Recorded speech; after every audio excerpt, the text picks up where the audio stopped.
Shalom and welcome to the Israel Policy Pod. I'm Neri Zilber, a journalist based in Tel Aviv and a policy advisor to Israel Policy Forum. We're back, and there's a reason why we were away last week after the outbreak of the Israel-Iran war, which I'll get into in just a minute, trust me. But we have a big episode for you this week with our good friend Amos Harel, the defense analyst and correspondent at Haaretz, who will break down the historic 12-day war, trademark Donald Trump, we all just went through, Israel's performance in the war, Iran's performance in the war, and the big question on everyone's mind, what now, and especially what now for Gaza. Before we start, it's no laughing matter to say this was unlike anything Israel has ever gone through. The country definitely has known rocket and missile fire on its home front for nearly 5 decades, ever since the days of the PLO back in southern Lebanon and their fire on northern Israel. Since then, Israeli cities and towns have come under fire from Hezbollah in Lebanon, Saddam Hussein, Hamas, of course, the Houthis in Yemen of late. But we've never seen the level of damage and devastation and fatalities caused by Iran's ballistic missiles. 28 people were killed and over 1,000 injured over the past 12 days, and 15,000 Israelis were left homeless. All you have to do is look at the destruction at the impact sites, whether in Beersheva earlier today, Bat Yam, Rishon LeZion, Tamra, Ramat Gan, Tel Aviv, and many other locations who sadly were hit, to understand why the devastation was so big. The images are just shocking. It wasn't a joke, even with the terrific work of the Israeli and American air defense systems. Not a joke at all, these missiles. But everyone here, I dare say, is very glad that it's over. And I'm also glad it's over. But more than anything, I'm glad to be here in Israel. So what happened? Well, Greece happened. I flew out on Thursday, June 12th, to what I thought would be a wonderful and relaxing wedding weekend. Don't worry, not my own wedding. On the beautiful island of Hydra in Greece. And by the way, locals and Euros pronounce it Idra, not Hydra. But Idra is Leonard Cohen's island, for context, and also for good reason. It's just a beautiful, beautiful place. So long story short, I wake up on June 13th to learn that Bibi Netanyahu finally did it. He attacked Iran. And I woke up that morning and also realized I was stuck, since the airspace was immediately shut down over Israel. So there I was, in one of the most beautiful places I've ever been to, attending a beautiful wedding of 2 beautiful friends and generally just people. All the while, I'm on my phone, following and covering a war back home. By the way, I wasn't alone in this. An estimated 150,000 Israelis also got stuck outside the country when the war broke out, and were looking for a way, anyway, to get back in. Which didn't make getting back in any easier, let me tell you. But eventually I, along with my good friend Daniel Estrin of NPR, who was also at this wedding on Idra, found a way to get back. It took 1 ferry, 2 successful flights, 2 other flights not successful, 3 taxis across various landmasses, and 29 hours to get back home. Basically Idra, Athens, Cairo, Sharm el-Sheikh, Taba, Eilat, Tel Aviv. I got back to my apartment in Jaffa on last Tuesday afternoon, turned the key, and immediately I got alerts for incoming missiles on my phone. I was overjoyed, let me tell you, to get that message. And also resolved that I'm not going back to Idra anytime soon. It's way too traumatic. With that, let's get to Amos Harel. Hi, Amos. Welcome back to the podcast. Hi, Neri. Thanks for having me. It's really my pleasure, as always, Amos, but especially today on this auspicious day of the Iran-Israel ceasefire that came in early Tuesday morning. When we set this up, Amos, yesterday, I didn't know what to expect. I was sure I was going to tell our listeners and viewers that we may have to stop for incoming ballistic missile fire and sirens, but we now have a ceasefire.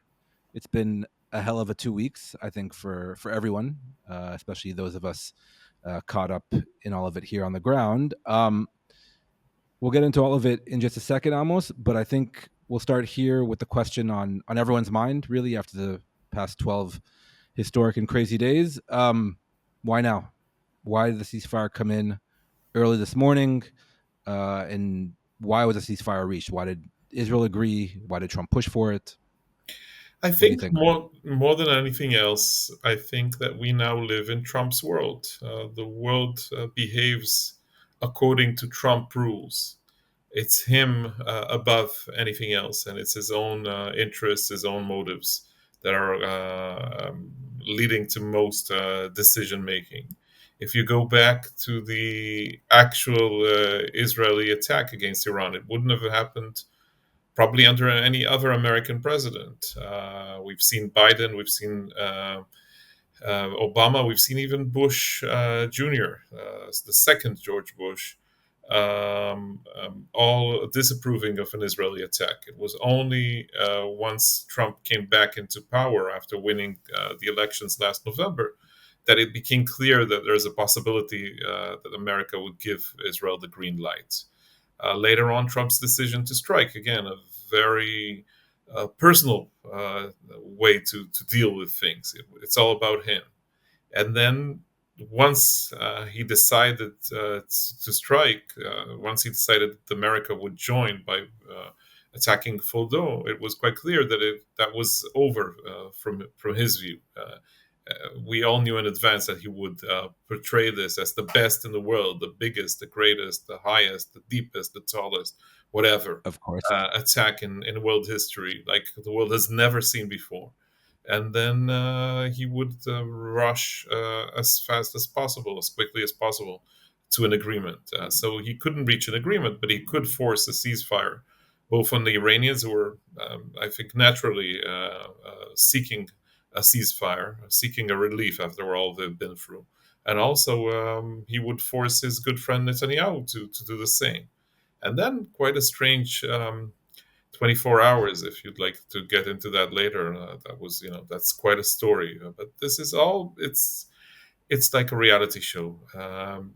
It's very real in the end. People die. Yeah. It's lethal. There's a lot of pain and suffering. And yet, some of it is almost comical because the Yeah. events are so different than what we've been used to before when we talked about international relations or matters of war and peace, strategic affairs, and so on. This is the 2025 version, directed by Donald J. Trump. Directed by Donald J. Trump, and all of it revolving around Donald J. Mhm, Trump. of course, starring, The leading he's the star. main character. Yeah, yeah.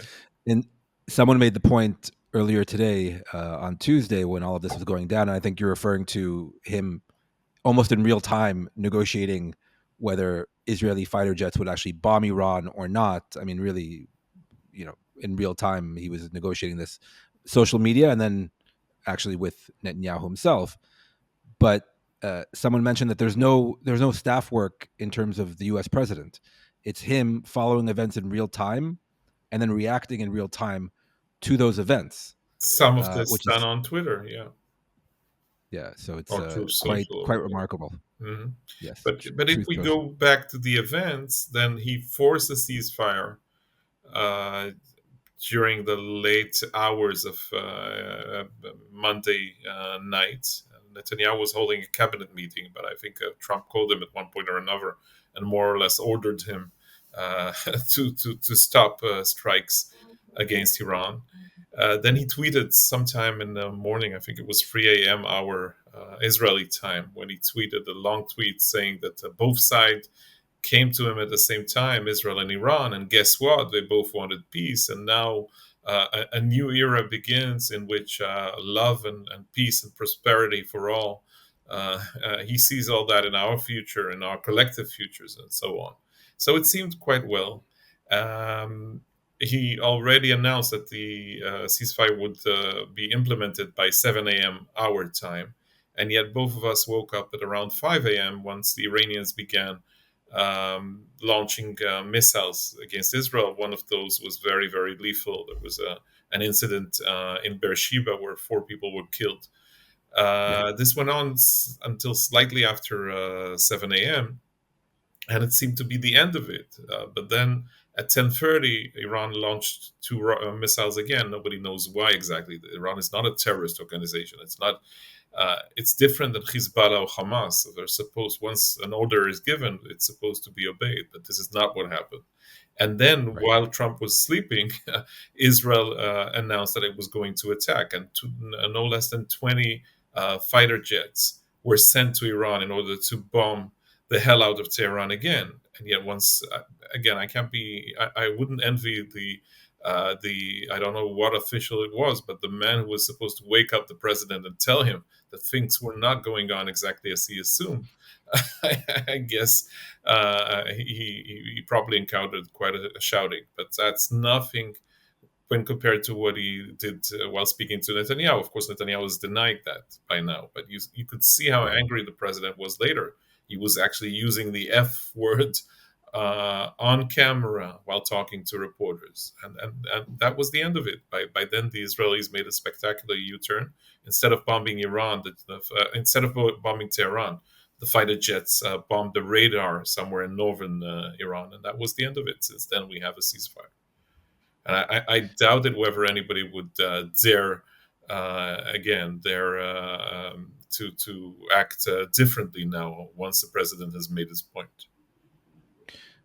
No, definitely not, and especially a president with apparently very little sleep. And also, I was told it was very hot and muggy day in Washington, so I think he was displeased anyway. And then he was obviously pushing back against both Iran and Israel, which came as a big shock to everyone here in Israel, that he was just as angry with Israel and claimed the violations.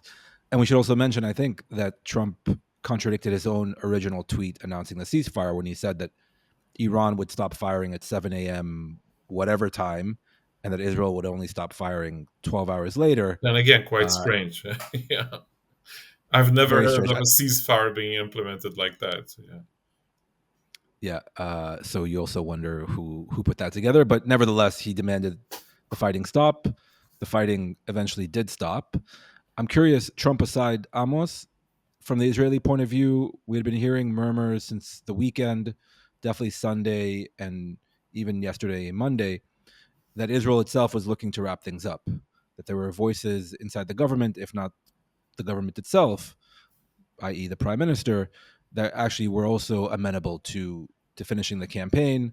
That pretty much all the objectives had been reached, and that the mechanism would essentially be what Trump came up with, which was both of you just stop firing, and we'll call it a ceasefire and move into the next phase. Is that your understanding as well? That Israel was also pretty ready for this 12-day war to be over? Yeah, that's quite clear. I think Israel has achieved most of its goals. It was only Defense Minister Israel Katz, quite a strange persona to begin with, who insisted on talking about regime change all the way, and who also this morning threatened Iran again with Israel's mighty response after the last two rockets were launched, two missiles were launched at the Haifa area. Other than that, I think Netanyahu was quite cautious about, um, you know, acting for a regime change. He was flirting with the idea. It was never really discussed. It was never really planned for. I think Israel has done more than it intended to do in the beginning. It was more successful than it believed before the strikes began. It turned out that Iran was not as strong as probably the Israelis have assumed, that Iran was infiltrated from so many different angles that they could, that the Mossad and Amman, that the Israeli military intelligence knew almost everything that needed to be known about Iran's plans, about Iran's points of weakness, about its infrastructure, and so on. So this was extremely successful. And yet I assume Netanyahu being he's at a different stage right now. It's not the old Netanyahu who was always considered extremely calculated and cautious when it came to applying Mm-hmm. military force. It's a different man since October 7th and everything that has happened since. And yet, I don't think that he's looking, unlike the situation in Gaza, which we've discussed a lot on the pod in the past. When it came to Iran, he was very focused. What he wanted to do was destroy as much as possible from the off the nuclear plan. He wanted to drag Trump into this. He understood that it was a one-off kind of thing, that there was one mission that he could persuade Trump to agree to, and that has already happened. And once this has happened, there was no time to waste. He couldn't seem to be, in the eyes of his supporters, to be too much of a pacifist about this. And yet, anybody who was following this could assume that Netanyahu was already searching for the way out. It's not exactly an exit strategy. It's not that calculated. I'm not sure there was such a plan. But once Trump got himself involved in this, then Netanyahu played along. His problem right now is the humiliating story about Trump shouting him or forcing him to tell the planes, the pilots, to circulate back to Israel. That's a point of weakness right now, and you can see already attacks. Some of his opponents from the opposition are now attacking him from the right. Even centrists, Lieberman or others, are now saying that they're disappointed because actually more should have been done. And yet, I think most of the people following this think that Israel has achieved a lot, perhaps much more than we assumed we could, and that under these circumstances, the best thing to do is to call it a day and look for the next stage. And especially given the real damage here on the Israeli home front, the issue of the air defenses and the interceptors, whether a war of attrition with Iran going on for days more or weeks more was really in Israel's interest. That was also a question in the ether even last week. Amos, on the issue of Israel's performance and taking a step back and trying to sum up this historic campaign. I mean, Netanyahu uses that word, but I think in this context, it's fair. The two main goals, the nuclear program in Iran and the missile program in Iran, heavily damaged. That was obviously the main objective, but also taking out the military chain of command, especially at the start, nuclear scientists, air defenses, other military installations. I mean, how would you sum up Israel's military performance over the past 12 days? I mean, how would you assess the damage also inflicted on Iran, really, at this point? Neri, look, this is massive. This is more than anybody would have expected. I've been covering this issue for on and off, I think, more than 20 years. And I hardly believe that there would ever come the day when actually this would be implemented, when Israel would actually strike Iran. And by now we're used to it. It's that the pace of events. A few days later you say, okay, what else is new? And yet this is extremely dramatic. And it's also very, very successful. And Netanyahu succeeded twice. First, he succeeded in persuading Trump to give him the green light. And then he succeeded, when a lot of people felt that this couldn't be done, in persuading Trump to join in, because there's nothing more successful than success. And Trump being at the center of events, there were two issues here. The TACO, the Trump always chicken is out acronym, and also the FOMO, fear of missing out. And the combination of the two meant that he needed to show everybody that he was brave and courageous enough to do that and to join in. But going back to the Israeli success, it's quite clear. Again, Israel was never able to destroy completely the Iranian nuclear plan on its own. When matters came to Fordow, it was very clear that 90 meters underground was impossible to penetrate from an Israeli perspective. And this is where we needed their help. But other than that, we were extremely successful. We were aggressive. We took the initiative. We surprised the other side. They were exposed. Israeli intelligence turned out to know everything about their plans. Also, we succeeded in assassinating a massive number of their top nuclear scientists and so on. So this is huge, but as the president would say. But on the other hand, it wasn't the end of this. You needed the United States on board in order to finalize the mission. And still, even today, there were reports in the last few hours in the Israeli media that there is no longer an Iranian nuclear project. Now, I somehow suspect that this comes from either Netanyahu or Dermer, and you would allow me to maintain a slight suspicion that there's some sort of exaggeration regarding this conclusion. But there are other people who I would trust. For instance, the nuclear analyst David Albright, who are still Mhm. saying that this is devastating, that the Iranians have no way of enriching uranium again to 60 or 90% anytime in the near future, and that destruction is if not complete, is extremely massive, and that it would take the Iranians years to recover from this. Even if they do, there's always a possibility of Israel striking back again, or perhaps the Americans joining in. So this is really, really massive. If we're trying to summarize everything that has happened since October 7th, here is where I take a different point than Netanyahu and his followers and his trumpets and so on, because Mhm. what Netanyahu is trying to do, of course, is to invent a new narrative. You saw, I don't know if you saw that piece. David Remnick, the editor in chief of the New Yorker, interviewed some Israeli journalists, including myself, Amit Segal, Aluf Ben, and others, Anshel Pfeffer, and Mhm. all the usual suspects about the latest events. And what Amit said there was that I somehow, being given the historic examples, I would assume that this comes from straight from Netanyahu's mouth. But the historical comparison was to Pearl Harbor. This was October Mm. 7th was Pearl Harbor, and yet Netanyahu was somehow Roosevelt, and he now achieved a final victory over Iran, which was behind behind the plans to begin with on October 7th, and now is the turning point has been reached, and so on. And I think a lot Right. of this was improvised. I think that it wasn't a plan. Netanyahu was now trying to portray this as if on October 9th he already told people that the Middle East would be different and that he would defeat the radical axis and so on.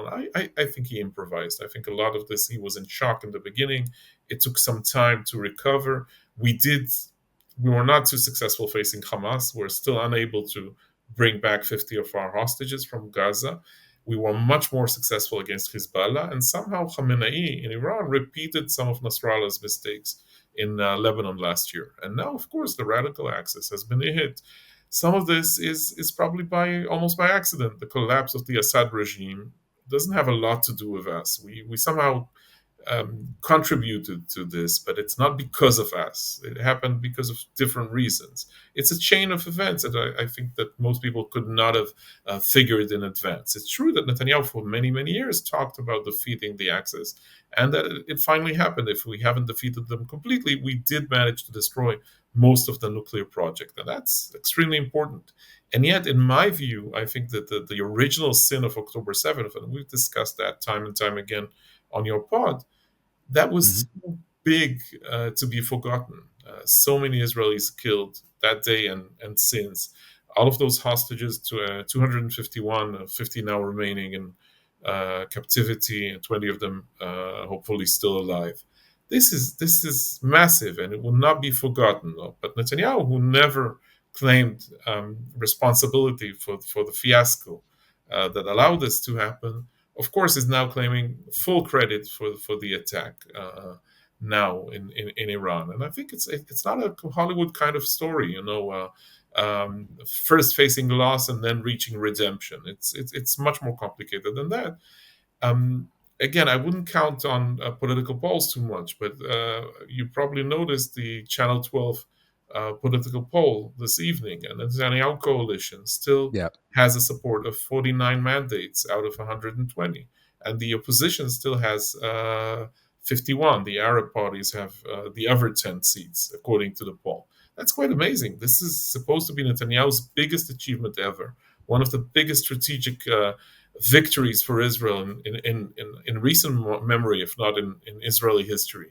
And yet the public has hardly moved. perhaps that would change. Perhaps people would be, if the hostages are back, perhaps people would be persuaded that this is, in fact, that it shows that Netanyahu is the greatest leader and that Netanyahu has recovered and so on. The magician, as some people call him. And yet, I think Hmm. others are not going to forgive him so easily, in spite of this great achievement. Israel Policy Forum is a policy organization rooted in the Jewish community. Our mission is to build support for a secure, Jewish, democratic Israel through a viable resolution to the Israeli-Palestinian conflict, advancing pragmatic U.S. policy towards the conflict, U.S.-Israel relations, and regional diplomacy among policymakers and community leaders. We promote policy measures endorsed by credible security experts, develop analysis and commentary, and convene programs that engage and educate leaders across the political, denominational, and generational spectrums. Our Young Professionals Initiative, IPF at T, works to elevate the discourse among next-generation leaders by building community and facilitating engaging programs related to Israeli-Palestinian affairs. To learn more about our work, visit us online at israelpolicyforum.org and follow us on social media. If you rely on Israel Policy Forum for credible and nuanced analysis, please make a tax-deductible gift today at ipf.li/supportthepod or at the Support the Show link in the show notes. So I won't put you on the spot because you're not here to talk politics, Amos. You're here to talk about military and security affairs. But yes, I also noted before we started recording that the polls really haven't moved in terms of the past 12 days and the great historic achievement that Netanyahu led and orchestrated. I mean, he is the prime minister, so we'll give him credit for that. But you're right that the pro-Netanyahu camp here is already putting forward this new narrative that Aryeh Deri, the head of the ultra-Orthodox Shas party, said, I think earlier today or yesterday, Yes. that that October 7th actually saved thousands, if not millions, of Israeli lives because it set in motion exactly the sequence of events that you laid out.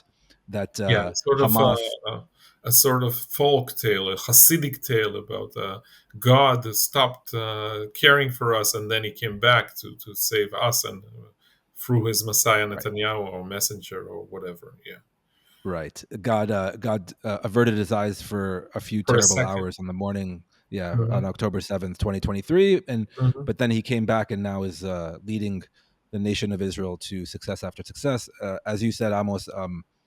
Netanyahu on October 9th could not have known that Nasrallah and Khamenei would make all the strategic errors and Hmm. mistakes that they eventually did, leading up to, well, their demise. And then the past 12 days, it could have gone very differently if they had made different decisions in the wake of Hamas's decision on October 7th. But luckily, we're still here, and well, Netanyahu is still here as well. Just to wrap up the issue of the nuclear program, Amos, and the damage done or not done, obviously people here want to say that it's completely destroyed. Other people are talking about, perhaps a covert program, 400 kilograms of highly enriched uranium to 60%, that has been taken somewhere inside Iran, uh, advanced centrifuges to enrich that uranium, taken somewhere inside Iran. Are you worried about that aspect of it? That some remnants of the program, some kind of advanced elements, will lead Iran to perhaps the capability of a covert program with an eye to break out? Is that something you're worried about? The people that you talk to are worried about? Yeah, to some extent, yes. It's it's too much of weight to somehow be lost somewhere in Iran without Israel being worried about that. I think the program, the project has been pushed back quite significantly. And yet, you cannot rule out completely a scenario in which the leader, Khamenei, who's 86 years old, the Iranian supreme leader, makes a decision sometime in the near future saying, look, we were that close to reaching our goal, producing a nuclear bomb. We didn't do that in the end. We hesitated, and look what happened. And now their fear of being really disliked by, I think, the majority of the Iranian public, they're without an insurance policy. It's true that they're besieged, they are IRGC corps, the army, and so on are quite aggressive and have have had quite enough experience at fighting protests and quite viciously in the past. And we have seen, just the hijab revolt 2 years ago, or the unsuccessful Green Revolution in 2009. There were many cases in which the Iranian public or parts of it were trying to overthrow the regime and failed. But I think there's a possibility that the regime could come to a conclusion that what they need is, in fact, the insurance policy, meaning a bomb. And if they look at recent history, Ukraine has given up its nuclear arsenal after the collapse of the Soviet Union. And that's not a good thing if you look at Ukraine in the last 3 years. They probably would have had a better chance of fighting the Russians if they maintained the nuclear capability. Now, the same goes for Libya, of course. Gaddafi, 2002, once the United States was getting ready to the second Gulf War against Iraq, Gaddafi gave up the beginning of a nuclear plan, and then it was lynched on the street in 2011 once the Arab Spring began in Libya. So I'm sure the Iranians are thinking of these historic examples and trying to avoid that. And yet, first of all, there's the problems with some problems with the actual getting the actual outcome. Is it in fact possible under the new circumstances? Do they have the scientists to do that? Do they have the knowledge? Are they capable of doing that without being struck by the Israelis again? And yet, that's one issue. And the second isn't that too dangerous? Would not mean the end of the regime. And yet I think there's a possibility, at least, that this is what he'll tell them to do, to perhaps an experiment, some kind of a blow up, some kind of a primitive bomb to show that they have the capability, go what is known as the North Korean path. That's a possibility, and I can't rule it out completely. We'll have to wait and see.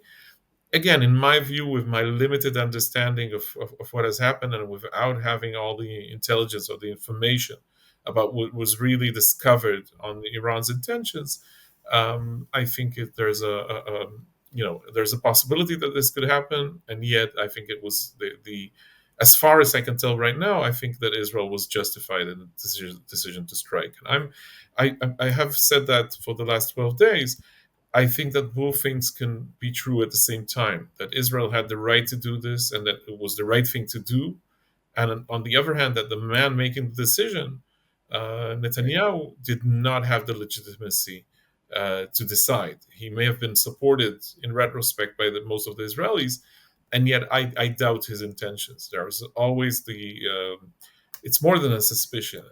I think that most of us know that he had personal motives when he decided on that. And look, it hasn't played out beautifully for him yet, politically. And yet there's an assumption that the trial will be delayed. And think of his criminal trial. It's the part where there's a cross-examination. Is he going to be called back as a witness in a week's time? How would that seem? That the man who bombed Iran will now discuss the cigars and the jewelry and whatever. I can write already his arguments, and I'm not a Netanyahu supporter, as you may suspect. And yet he would use that. It's part of the issue. His claim to fame, his narrative from now on would be, I saved you from an Iranian bomb. This is the way. This is, the slogan almost writes itself when you think of the next campaign. It's literally what he said in a pre-recorded televised address right before we started recording. He literally said, "I saved you from another Holocaust, extermination, another Holocaust." Essentially, that's what he's saying. That if he hadn't acted now, to do that. Look, he's promised to do that for 40 years, and he actually fulfilled the promise by now. It's no wonder that he's acting a little bit messianic by now. Yeah, very messianic. But to your earlier point, Amos, I think it speaks to the paradox of the current moment, where the vast majority of the Israeli public was in favor of this campaign, was in favor and supportive of this war, and yet they're still highly suspicious of the motives, both personal and otherwise, of the man actually leading the campaign, which I think is bearing out now in the polls. So it's very, Very interesting. Amos, in terms of the tails of the tape, the Iranian side of the equation, obviously Iran was the big boss at the end of the Middle East, kind of orchestrating all these proxies, Hamas, Hezbollah, the Houthis to a certain extent. It was always viewed as a formidable foe.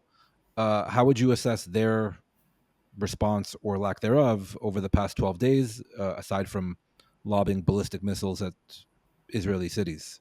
What do you think? And by the way, I'd love to get your thoughts. What happened to the proxies?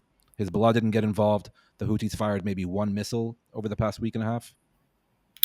So there's a temptation already after the victory over Hezbollah last year to say in retrospect that we underestimated Hamas and we overestimated Hezbollah and perhaps Iran as well. That's not exactly true. I think what these events show us is how much depends on your preparation and on taking the initiative first. This is June 13th, without comparing this exactly, is Iran's October 7th. Again, we underestimated Hamas. Iran underestimated our capability and perhaps believed too much in its own capabilities. And this is what happened. Iran, in the end, prepared for years and years and years the nuclear plan, the missile plan, proliferation of weapons, the building the Shia militias, the proxies that you mentioned, what Qasem Soleimani, who was assassinated by the Americans in 2020, what he described as a ring of fire around Israel. The big plan was there. There was even another plan, which is even more frightening, what we call the annihilation plan, the destruction plan. It turns out that they were serious. This clock that has been described in the Palestine Square in Tehran, it's actually a real thing. They did have a clock counting the hours until the demise of Israel, that the leader that Khamenei promised in 2040, 15 years left on that clock. And right. Israel struck yesterday, and apparently it missed. The clock has not been heard. This is at least the story from Tehran right now. But there was a plan there. And it turns out that, they spent hundreds, according to the Israeli intelligence, they spent hundreds of millions of dollars, hundreds of billions of dollars on these plans, and it all collapsed within 12 days, which is quite amazing. It turns out that it's not enough to spend money. It's not enough to be a crazy ideological radical Islamist. You still need something more than that. You need better preparations, perhaps better thinking, perhaps people who are more free to express their professional opinions and do not fear a leader that can execute them if they don't do as they're told, and so on. It's different. Israel, in spite of all of its flaws and weaknesses, is still a democracy, a Western kind of strange Western kind of liberal democracy, and it had the upper hand because it was about our survival and because we prepared for that. Because Mossad and Amman and the Air Force and so on were preparing for so many years to do that. Now, regarding, and this is in a way quite similar to what has happened with Hezbollah, and again, Hezbollah, we now tend to forget about that, but Hezbollah was our mightiest opponent for many, many years. People didn't believe that Iran would get itself involved, but we did fear a Hezbollah attack for many, many years. And Hezbollah was destroyed within most of its capabilities were destroyed within a few weeks. Now, getting back to your second question, not only Hezbollah, but the other proxies. So Hezbollah was taken out of the equation last September and October. Naim Qassem, the deputy, the longtime deputy leader of Hezbollah, who was never ready for prime time, suddenly found himself in trying to fill Nasrallah's big shoes. And he's not very good at that. And even now, he's trying to avoid conflict with Israel. It could change in the future. Right now, he's really, he doesn't want to end up like Nasrallah. And the situation in Lebanon has changed quite a lot. The government, the new president, the chief of staff of the army are not on Hezbollah's side anymore. And there's much more American involvement right now in trying to push Hezbollah into a corner. So Hezbollah was not rooting for another round with Israel at the moment. Same goes for others. I would assume tonight. We've talked about that earlier. I wouldn't be surprised if you'd be woken up later on tonight by missile from the Houthis in Yemen. Again, Yeah. I don't know if you'll bother going to the bomb shelter. We've stopped going for Houthi missiles. It doesn't have the same kind of it doesn't bring you the same kind of emotional response as Iranian missiles, which have another kind of alarm at your phone and so on. So a lot of people, if you live in in a 5-story building, you may go to the stair steps to 2 floors under you and not go all the way into the bomb shelter. And nobody does that kind of calculation with an Iranian missile attack, but that's the way it goes. So probably the Houthis would get themselves involved soon. And yet they didn't launch one single missile, I think, since the beginning. The same goes for the Iraqi Shiite militias and so on. All of those proxy forces that Iran was spending so much money on for years and years chose to stay out of this round. And I think they realized what has happened, what was the real equation of power. Again, Israel should not be too vain about that. There's this quite constant danger of hubris, of being too sure of yourself and feeling that you know everything and that you can beat anybody. That's not the case. This is what led us to October 7th. And yet, I think that our performance, whether it's the military or Mossad or Shin Bet or so on, ever since, not on October 7th, and not in Gaza, but on other fronts, is quite impressive. When it comes down to it. But as I said before, I cannot just clap for Netanyahu while he avoids taking assuming responsibility for what has happened on October 7th. It doesn't just go away. The memory, the taint, that Eretz Nehederet, the satirical program on Channel 12, has him with a sort of ketem taint. Is it a stain on his forehead? On his forehead. It doesn't go away. This blood, that it doesn't go away, and this blood is on me. And I think it's quite a powerful metaphor for what has happened. And I think he knows that. This is the reason why he avoids discussing it completely. This is the reason why he hasn't visited Nir Oz on the Gaza border yet, while he went to Bat Yam and other places that were hit by Iranian missiles in the last few days. Yeah, Eretz Nehederet, by the way, it's like Israel's version of Saturday Night Live. Somewhat funnier in my view, but that's it's a lot funnier. Yeah, a lot funnier, a lot more biting. Pretty much a genius show, and they actually had a wartime episode last week, which was quite remarkable.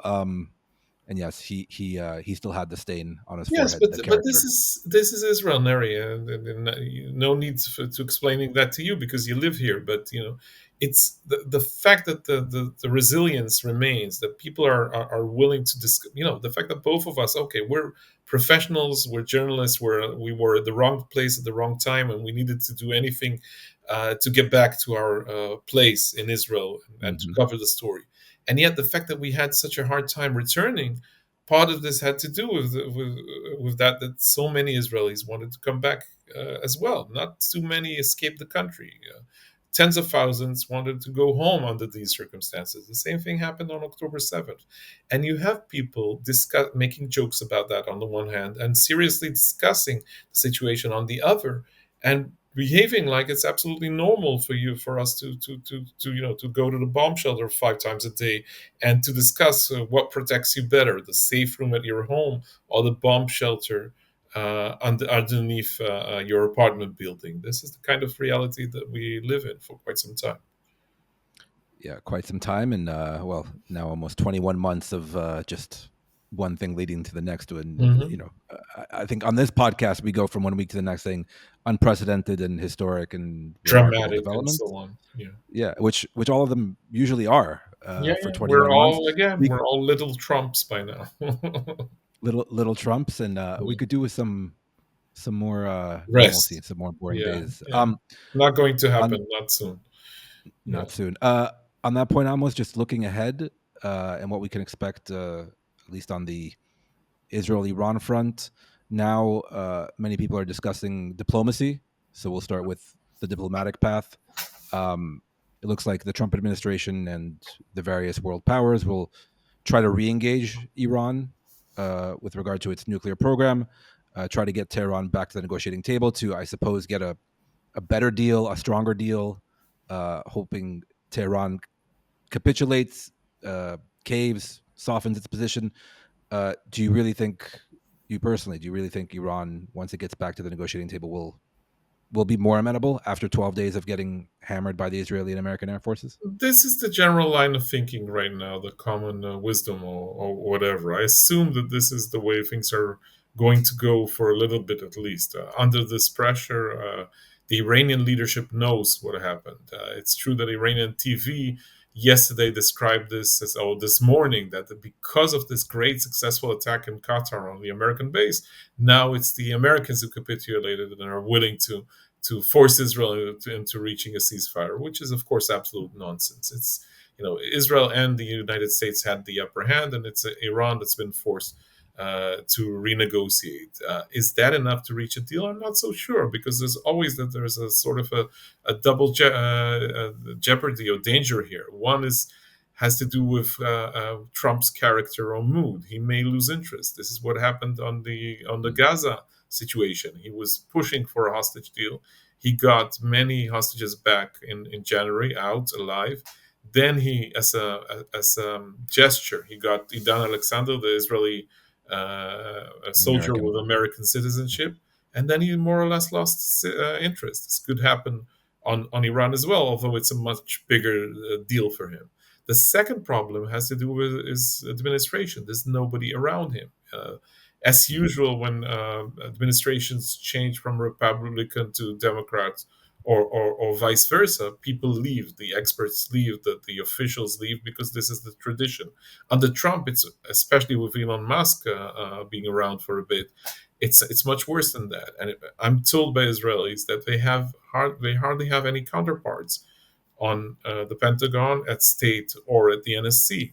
There are hardly any experts left. So who's going to figure out what a deal should be like? Who's the nuclear expert to discuss these issues? Not many of them left. Witkoff cannot deal with everything. So Steve Witkoff is Trump's envoy to the rest of the world. He deals with Ukraine. Right. He deals with Gaza, the hostage deal, and now Iran. I'm not sure about the level of expertise, and this is where I'm a bit worried about. And yet, the outcome could be different because of everything that has happened during the last 12 days. I think they're more willing to negotiate. I think the United States, because of what has happened, has more leverage, more leeway while discussing it with the Iranians. We'll see how this evolves. But the fact that so much of their capabilities have been destroyed, of course, puts us in a better situation. And yet, what could be seen as a violation? What if we actually discover this hidden enriched uranium? What if they start enriching uranium again? What if they launch a missile or smuggle missiles to Yemen or Hezbollah? Should Israel punish them? I already hear an Israeli official saying we can do what we did in Lebanon. That's different. It's true that we were very, very good at obliterating their anti-aircraft systems, and that we became, we controlled the skies over Tehran within 48 hours, which was quite massive. And yet, this is 1,500 kilometers away. This is different than striking Lebanon, which is a 2 or 3 minutes flight. It's true that since November last year, after the ceasefire was reached, every time when there's a violation, Israel strikes targets and terrorists from Hezbollah's side, and Hezbollah does not respond. It's not going to be exactly the same with Iran. I don't think we have the same level of leeway to do that. So we'll have to wait and see. For the time being, we talk tough, but we'll have to see if we have enough space to maneuver here, or whether Trump is going to decide how this is treated. So you beat me to the follow-up question, the natural follow-up question, which is, diplomacy aside, there's also the second path, the non-diplomacy side, from at least the Israeli point of view, which is, like you said, taking action if we see Iran trying to rebuild either its nuclear program, its air defenses, its ballistic missile program. So in terms of just talking tough, okay, Israel's going to try to mow the grass, as it were, like it does in the West Bank or Lebanon. Now in Iran, I mean, do you think that's credible at all, given the fact that if we hit Iran, we may be back in the bomb shelters once again? Yeah, this is what I fear. Again, never say never, considering everything that has happened since October 7th, and specifically in the last few weeks, because maybe I didn't emphasize that enough. But a lot of these scenarios are quite not only impressive, but very, very surprising, according to everything that we've read and heard for many years. But mowing the grass 1,500 kilometers away, it's a slight understatement. It's a bigger issue, and Iran has more power than people are ready to acknowledge. It's true that the fact that the ceasefire was reached is not only because of the mighty United States. A lot of this has been achieved by the Israelis, and Trump would never have joined if the Israelis were not that successful. He would have left us to rot if we failed. Trump loves winners. He doesn't like losers. Remember him talking disparagingly on Israel immediately after the massacre. He actually made fun of Yoav Gallant, called him an idiot or a fool or whatever because of October 7th. And then now things look different. But a lot of this has been achieved because of what Israel was able to do. Right. So it remains to be seen. Talk aside, whether diplomatic or military, how this actually plays out, which is a big not concern, but a big thought of mine, right? That if the fighting is now stopped, okay, what's going to happen tomorrow and the next day and next week and next month remains to be seen. Final question to you, Amos, and it's an important one in terms of looking ahead after the past 12 days. Gaza, the previous war, the original war, we're back to now our regular programming of the past 20 months, which is really the Gaza front. Do you think the Iran-Israel war of the past 12 days will have a positive impact or any impact at all, really, on the prospects of getting a ceasefire for hostage deal in Gaza? There will be impacts. It's a bit too soon to tell what kind of impact. We've heard one of Trump's envoys, the Palestinian American Bach saying, talking to, I think it's Egyptian TV a few hours ago, and saying that there was a window of opportunity here. And this is what many Israelis believe as well, that after Netanyahu achieved his victory over Iran, he would be more willing to negotiate. A lot of this has to do with our side, of what our side of this discussion thinks and how we behave. Because as you know, Israel was an obstacle too. It was not only about Hamas in recent months. It was Netanyahu, under extreme political circumstances, was not really willing to compromise. So there's a different situation right now, and Israel could persuade itself that after destroying or dismantling the Iranian axis, Hamas is left with no support, and perhaps we could be slightly more generous in order to get our boys back, in order to get everybody back home. So there's a possibility there. On the other hand, there's a lot of bloodshed there. If you look at the recent events, there's an ongoing, it's not so much fighting. There are all kinds of incidents, but we also kill many, many innocent civilians, perhaps not intentionally in most cases, and yet many Palestinians die, dozens a day, a lot of them around this attempt to actually provide food, medicine, and so on without using Hamas, without those convoys being controlled by Hamas. But this is devastating. If you look at the situation in the last 2 months or so, Israel has become more and more aggressive without reaching a lot. We haven't destroyed Hamas completely. Hamas is still holding the hostages. It's not really willing to become more flexible about an agreement, and we're stuck in this for quite some time. So maybe this sense that we've become more successful on the bigger front, so to speak, on Iran, maybe that would allow more flexibility from the Israeli side, because my view is that this needs to end for a long time now, that going back to fighting in March was the wrong decision to make, that it had devastating results for the Palestinian people in Gaza, and that it didn't work out too well for us as well. That it's actually hasn't led to a breakthrough, but just this constant bleeding regarding Gaza, which is leading us nowhere. So it's time to end this. Now, I doubt very much Netanyahu's motives, and yet I think that for political reasons, he may need to end this as well. If he identifies, in spite of the polls that we mentioned earlier, if he identifies a window of opportunity in which he could finally claim another political victory in elections, then in order to do that, the first thing that he needs to do is to finally solve the hostage problem in Gaza. Of course, that means, for the time being, a divorce from Smotrich and Ben-Gvir. We're not going to allow him to do that. But yet, a collapse of the government may be something that he will be interested in, considering the alternatives under these circumstances. Yeah, that's the optimistic path, the optimistic option. You hear voices, even Netanyahu the other day in his press conference saying, well, now that we've taken apart Iran and the rest of the axis, then Hamas will clearly feel more pressure and they'll cave and they'll give us what we want on our terms, namely the hostages, without us committing to ending the war. So that's the flip side of the past 12 days on Gaza, combined with, by the way, the IDF still taking casualties in Gaza, which is also, nobody really noticed, but at least 4 soldiers have died in Gaza over the past week and a half. And 12 have died since the beginning of June. Month. Right. So I think the focus will shift most definitely back to Gaza, and we'll see how that's resolved. Amos, I know it's late. Thank you so much for your time and insights as always. Hopefully the Houthis do not wake us up in the middle of the night. We'll see about that. Yeah. We'll see about that.